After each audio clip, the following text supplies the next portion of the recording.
आपको 2004 की एक ड्रामा थ्रिलर फिल्म दिखाने जा रहा हूँ जिसका नाम है दी मशीनिस्ट। कहानी ट्रेवर रेजनिक से शुरू होती है जो एक फैक्ट्री में मशीनिस्ट है। वो 1 साल से नींद नहीं ले पा रहा है जिसकी वजह से उसका शरीर बहुत पतला हो गया है। एक शाम वो अपने अपार्टमेंट में कारपेट लपेट रहा होता है जिसमें एक लाश छुपाई है। फिर वो कारपेट को ट्रक में डालकर बीच पर ले जाता है। वहाँ उसे जमीन पर फेंकता है और पानी की तरफ लात मारता है, पर कारपेट खुल जाती है और अंदर का आदमी दिख जाता है। तभी पीछे से एक आदमी पीला टॉर्च लेकर आता है और ट्रेवर से पूछता है कि तुम कौन हो। ये सवाल ट्रेवर को बहुत डरा देता है। कुछ पल बाद वो अपने घर पर है। वो हाथ ब्लीच से धो रहा है जबकि वो पीला टॉर्च टेबल पर रखा है। आईने में खुद को देखता है तो दीवार पर एक पोस्ट इट नोट लगी होती है जिसमें लिखा है तुम कौन हो। ट्रेवर सोचने लगता है कि सब कुछ कैसे शुरू हुआ। वो अपनी कॉल गर्ल स्टीवी के साथ रात गुजार रहा होता है। स्टीवी उसके शरीर की हालत देखती है और कहती है कि अगर तुम और पतले हो गए तो तुम रहोगे ही नहीं। वो ब्रेकफास्ट बनाने की ऑफर देती है पर ट्रेवर को काम पर जाना है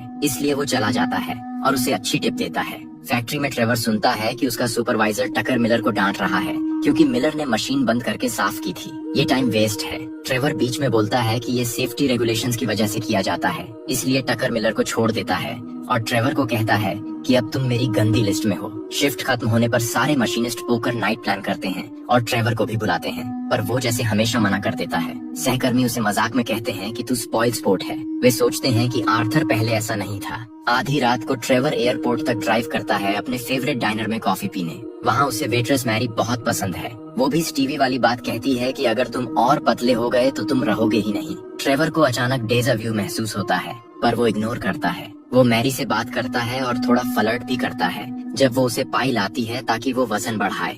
मैरी कहती है कि उसे समझ आ गया कि तुम्हारी समस्या अकेलापन है। ट्रेवर कहता है कि तेरी कंपनी से मैं ठीक हूँ। वो कॉफी पीकर अच्छी टिप छोड़कर चला जाता है पर पाई नहीं खाता। कुछ पल बाद अपने अपार्टमेंट में ट्रेवर अपनी इंसोम्निया से जूझ रहा होता है। वो टीवी देखता है और किताब पढ़ता है। वो लगभग सोने वाला होता है कि किताब गिरने की आवाज से वो जाग जाता है। फिर वो अपना वजन चेक करता है। वो अब 121 पाउंड्स है। वो इसे पोस्ट इट पर लिखता है और दीवार पर चिपका देता है जहाँ पहले से वजन के नंबर लिखे हैं जो लगातार कम होते जा रहे हैं। फिर वो बाथरूम का फर्श टूथ ब्रश और ब्लीच से साफ करता है। ब्लीच जल्दी खत्म हो जाती है तो वो फ्रिज पर पोस्ट इट चिपकाता है कि और ब्लीच खरीदना है। अगले दिन काम पर ट्रेवर को उसके बॉस ऑफिस में बुलाता है। बॉस उसकी सेहत की चिंता करता है और पूछता है कि क्या ड्रग्स ले रहा है। ट्रेवर कहता है कि वो ठीक है, फिर भी उसे यूरिन सैंपल देने को कहा जाता है टेस्ट के लिए। इसके बाद वो पार्किंग में स्मोक करने जाता है। किसी वजह से उसे गाड़ी का लाइटर परेशान करता है। वो थोड़ी नींद लेने की कोशिश करता है कि पास में एक लाल कार रुकती है। उसमें इवान नाम का आदमी है जो भी स्मोक कर रहा है और बड़ी सनग्लास पहने है। वो खुद को इंट्रोड्यूस करता है और कहता है कि वो भी वर्कर है जो पिट में रेनॉल्ड्स के साथ काम करता है, इसलिए ट्रेवर ने पहले नहीं देखा होगा। कुछ बातों के बाद इवान चला जाता है। ट्रेवर उसकी अजीब बूट्स नोटिस करता है। बाद में वो स्टीवी से मिलने जाता है। वो इतना थका होता है कि उसके साथ कुछ कर नहीं पाता, बस आराम करता है। जब उसका एक्स फोन करता है तो स्टीवी उसे बाद में कॉल करने को कहती है और उसे साइको कहती है। अगले दिन मिलर ट्रेवर से एक मशीन में मदद मांगता है। मिलर वादा करता है कि सेफ्टी ऑन है रेगुलेशंस के मुताबिक।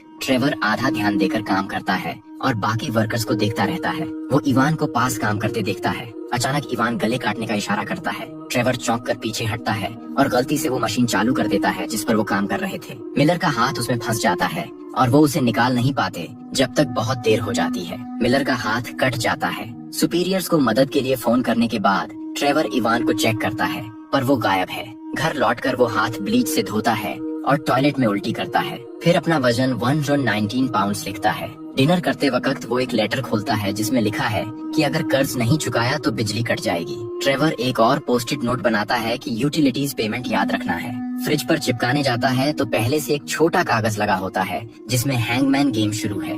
हैरान और कंफ्यूज होकर वो किराए का पैसा अपनी लैंडलेडी मिसेस श्राइक को देने जाता है। मौका देखकर पूछता है कि क्या किसी ने उसके अपार्टमेंट के आसपास घूमते हुए देखा है या कुछ अजीब हुआ है, पर उसे कुछ पता नहीं। अगले दिन फैक्ट्री में बॉस ट्रेवर को बुलाता है। वो एक्सीडेंट के बारे में पूछता है। ट्रेवर कबूल करता है कि सब उसकी गलती थी क्योंकि वो इवान की वजह से डिस्ट्रैक्ट हो गया था। सब कुछ समझ नहीं आता क्योंकि वहाँ कोई इवान काम नहीं करता। ट्रेवर चेक करता है पर इवान कहीं नहीं मिलता। ये बात सुनकर वो कंफ्यूज हो जाता है। फिर वो एयरपोर्ट के अपने फेवरेट डाइनर में कॉफी पीने जाता है। वहाँ मैरी पूछती है कि तुम इतनी दूर सिर्फ कॉफी के लिए क्यों आते हो। जब मदर्स डे की बात आती है तो ट्रेवर बताता है कि उसकी माँ काफी पहले गुजर चुकी हैं। मैरी उसे अपने बेटे निकोलस के साथ एम्यूजमेंट पार्क चलने को कहती है। ट्रेवर हाँ कह देता है। फैक्ट्री में अब चीजें बदल जाती हैं। सहकर्मी उसे शक की नजरों से देखते हैं। वे कहते हैं कि वो उसे वहाँ नहीं चाहते। जब वो घर जाने निकलता है तो इवान को लाल कार में जाते देखता है। ट्रेवर अपना ट्रक लेकर उसका पीछा करता है। रेड लाइट पर दोनों कारें पास पास रुकती हैं। ट्रेवर इवान से कहता है कि वो अपने सुपीरियर्स को सच बताए। इवान मना करता है पर कहता है कि वो बार में मिलकर बात करेगा। बार में ट्रेवर व्हिस्की ऑर्डर करता है, हालांकि वो आमतौर पर नहीं पीता। वो इवान से काम के बारे में सवाल करता है पर इवान सब टाल देता है। बजाय इसके वो अपना डिफॉर्म्ड हाथ दिखाता है। ट्रेवर फिर पूछता है तो इवान कहता है कि तुम्हारे सहकर्मी तुम्हारे साथ मजाक कर रहे हैं। वो तुम्हें ऐसे बिहेव कर रहे हैं जैसे मैं मौजूद नहीं। फिर वो टॉयलेट जाता है। ट्रेवर मौका देख उसका वॉलेट चेक करता है और उसमें इवान और रेनॉल्ड्स की फिशिंग ट्रिप की फोटो मिलती है। ट्रेवर सोचता है कि ये सब साजिश है। वो फोटो चुरा लेता है और घर लौटता है। फिर वो रेनॉल्ड्स को फोन करता है और कहता है कि उसके पास प्रूफ है और वो इस्तेमाल करेगा।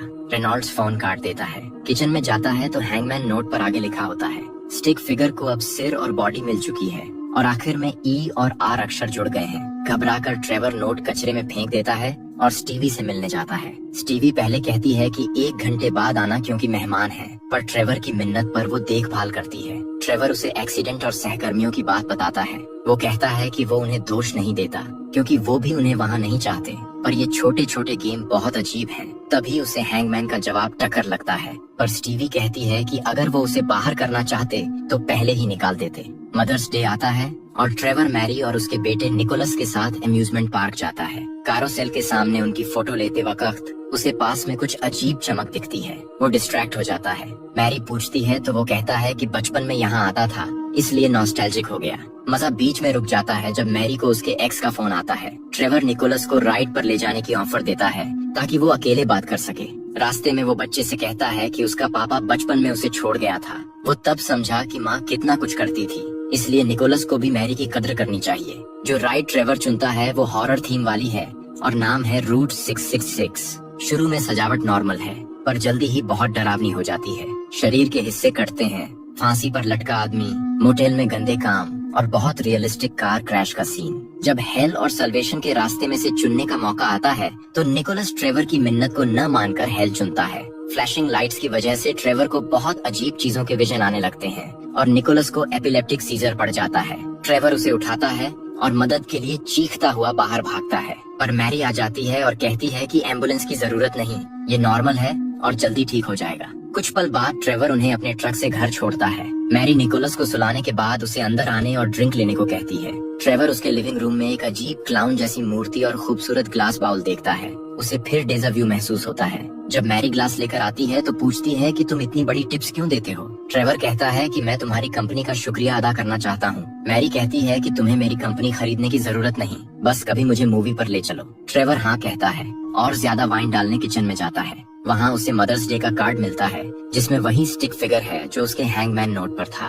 ट्रेवर और घबरा जाता है। घर लौटकर वो कचरे से नोट निकालता है और स्पेस भरा है मदर। फिर वो अलमारी से पुराना फोटो एल्बम निकालता है। उसमें अपनी माँ और बचपन का खुद का फोटो मिलता है जो कैरोसेल के सामने है। पोजीशन मैरी और निकोलस की फोटो से बहुत मिलती जुलती है। अगले दिन ट्रेवर को काम पर दूसरी मशीन पर लगाया जाता है। वो मिलर को आखिरी गुड बाय और पेमेंट लेते देखता है। ट्रेवर मौका देखकर माफी मांगता है और कहता है कि वो उसके लिए कुछ भी कर सकता है। मिलर कहता है कि कोई हार्ड फीलिंग्स नहीं। जब वो मशीन पर काम करने लौटता है तो मशीन अचानक चालू हो जाती है और उसका हाथ फंस जाता है, जैसे मिलर के साथ हुआ था। वो मदद के लिए चीखता है और फ्री हैंड से कोई टूल पकड़कर पावर बटन तक पहुंचता है और मशीन बंद कर देता है। सहकर्मी आते हैं और उसे निकालते हैं, पर ट्रेवर शुक्रगुजार नहीं होता।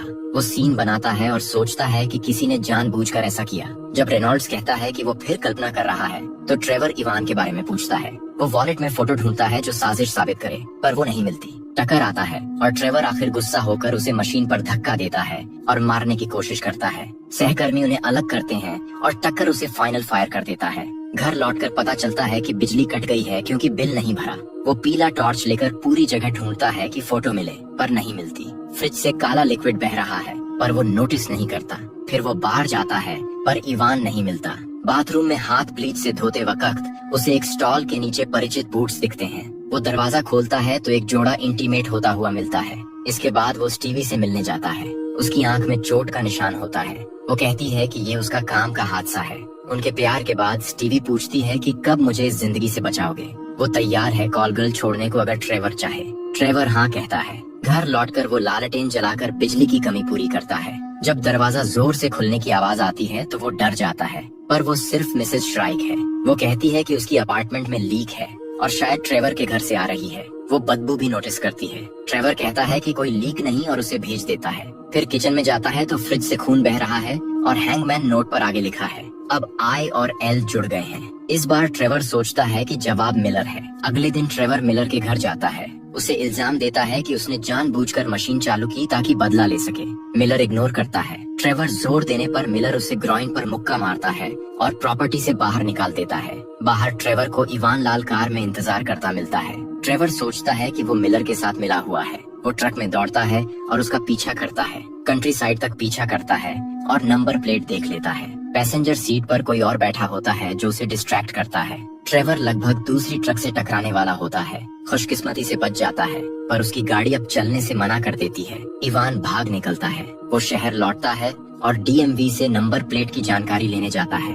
क्लर्क कहता है कि ये प्राइवेट डिटेल्स हैं, जब तक कोई क्राइम ना हो। ट्रेवर बाहर निकलता है और कई मिनट हिचकिचाने के बाद खुद को मूविंग कार के सामने फेंक देता है। काफी चोटें लगने के बाद वो पुलिस स्टेशन जाता है और fake hit and run report भरता है। वेटिंग रूम में बैठा लगभग सोने वाला होता है कि एक पुलिस अफसर आता है।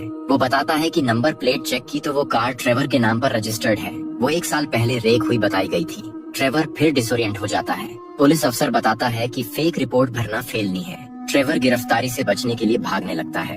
2 पुलिस वाले उसका पीछा कर रहे होते हैं तो ट्रेवर सीढ़ियों से सबवे स्टेशन में दौड़ता है। वहाँ उसे एक मैनहोल मिलता है जिसे वो खोलकर सीवर में उतर जाता है। सीवर में 2 रास्ते दिखते हैं। चमकीले रास्ते पर कोई इंसान चल रहा होता है तो वो अंधेरे रास्ते को चुनता है। रात होने तक ट्रेवर अपने ट्रक में वापस पहुँच जाता है और अपार्टमेंट की तरफ चलता है, पर घर के दरवाजे पर पुलिस को मिसेस श्राइक से बात करते देख वो स्टीवी के पास चला जाता है। स्टीवी उसे नहलाती है और चोटों की देखभाल करती है। वो उसे हॉस्पिटल ले जाने की जिद करती है, पर ट्रेवर मना कर देता है। वो पूछता है कि क्या वो रात भर रुक सकता है। स्टीवी कहती है कि जितनी रातें चाहे रुक सकता है। वो कबूल करती है कि वो उससे प्यार करती है। इसके बाद जब वो डिनर बनाती है और अपनी संभावित जॉब्स की बात करती है तो ट्रेवर उसके रेगुलर क्लाइंट्स के छोड़े कपड़े पहनता है।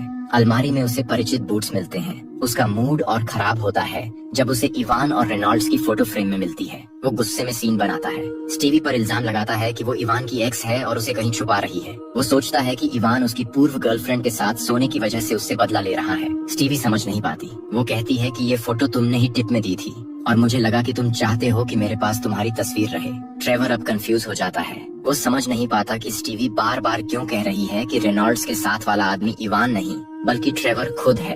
वो फोटो सीधे देखने से मना करता है और स्टीवी को झूठी और गाली कहता है। स्टीवी उसे थप्पड़ मारती है और साइको कहकर घर से निकाल देती है। ट्रेवर कार चलाकर सोचता है कि स्टीवी जब भी एक्स से फोन पर बात करती थी वो इवान ही था। उसे लगता है कि पैसेंजर सीट पर भी वो ही था। जब वो एयरपोर्ट पहुंचता है तो अपने फेवरेट डाइनर में जाता है। वहाँ मैरी की बजाय दूसरी वेट्रेस होती है। वो बताती है कि वहाँ कभी कोई मैरी काम नहीं करती थी, हमेशा से वो ही ट्रेवर को कॉफी देती रही है। वो हैरान होती है कि ट्रेवर आज बोल रहा है क्योंकि वो हमेशा चुप रहता था। उसे लगा था कि वो गूंगा है। ट्रेवर फिर सीन बनाता है। उस इलाके के सब लोगों पर साजिश का इल्जाम लगाता है और बाहर निकल जाता है। पार्किंग में इवान अपनी कार में दिखता है। ट्रेवर उसका पीछा करता है और शहर लौटता है। इवान उसके अपार्टमेंट के सामने पार्क करता है। सबसे बड़ा सरप्राइज ये होता है कि उसके साथ पैसेंजर सीट पर स्टीवी नहीं बल्कि निकोलस है। ट्रेवर उनका पीछा करता है और अंदर जाता है। वहाँ इवान आईने के सामने चाकू से खेल रहा होता है। निकोलस कहीं नहीं दिखता। इवान इशारा करता है कि वो उसे मार चुका है और लाश टब में है। गुस्से में ट्रेवर उस पर झपट्टा मारता है। दोनों चाकू के लिए जूझते हैं। आर्थर चाकू छीन लेता है और इवान को मार देता है। इसके बाद वो शावर पर्दा खोलता है पर टब खाली होता है। फिर वो फ्रिज चेक करता है। फ्रिज में खराब खाना और सड़ी मछली भरी होती है जो फोटो वाली मछली से मिलती है। ट्रेवर को आखिर याद आता है कि सच में क्या हुआ था। सीन शुरुआत पर लौटता है। ट्रेवर इवान की लाश को कारपेट में लपेटकर समंदर ले जाता है, पर जब कारपेट खुलती है तो अंदर कुछ नहीं होता। पीला टॉर्च लेकर आने वाला आदमी इवान है। घर लौटकर ट्रेवर तुम कौन हो वाले पोस्टइट को देखता है, जबकि इवान आईने में उसके पीछे हंसता है। ट्रेवर को आखिर याद आता है कि 1 साल पहले क्या हुआ था। वो अपनी लाल कार चलाते वक्त लाइटर ढूंढते ढूंढते डिस्ट्रैक्ट हो गया था। उसने निकोलस को कुचल दिया था। सनग्लास, कार, बूट्स सब ट्रेवर के थे। हादसे के बाद वो मौके पर नहीं रुका बल्कि भाग गया था। मैरी अपने मरे बेटे के पास पहुंची थी। इवान, मैरी जैसी वेट्रेस, उनके साथ बिताया वक्त सब उसकी गिल्ट से बनी हेलुसिनेशन थे। इंसोम्निया भी उसी की वजह से थी। ट्रेवर बहुत देर रोता है। फिर हैंगमैन पूरा करता है और किलर लिख देता है। पहले वाली पेंसिल की बजाय परमानेंट इंक से। कुछ दिन बाद मिसेस श्राइक उसके पास आती है क्योंकि वो मूव कर रहा है। उसके बॉक्स में मैरी के अपार्टमेंट वाली सारी चीजें मिलती हैं। जब वो बाउल खरीदने की बात करती है तो ट्रेवर बताता है कि ये सब उसकी माँ की चीजें थीं। वो उसे भेज देता है और कहता है कि बाद में ट्रक आएगा सामान लेने। फिर वो रोड पर निकलता है। इवान पैसेंजर सीट पर बैठा होता है। शुरू में वो एयरपोर्ट जाने वाला था, पर जब फिर दो रास्तों में से चुनने का वक्त आता है तो इस बार वो सल्वेशन चुनता है। ट्रक को शहर की तरफ मोड़ देता है। ट्रेवर पुलिस स्टेशन जाता है और निकोलस को कुचलने की कबूलनामा देता है। पुलिस उसे सेल में ले जाती है। आखिर ट्रेवर सो पाता है।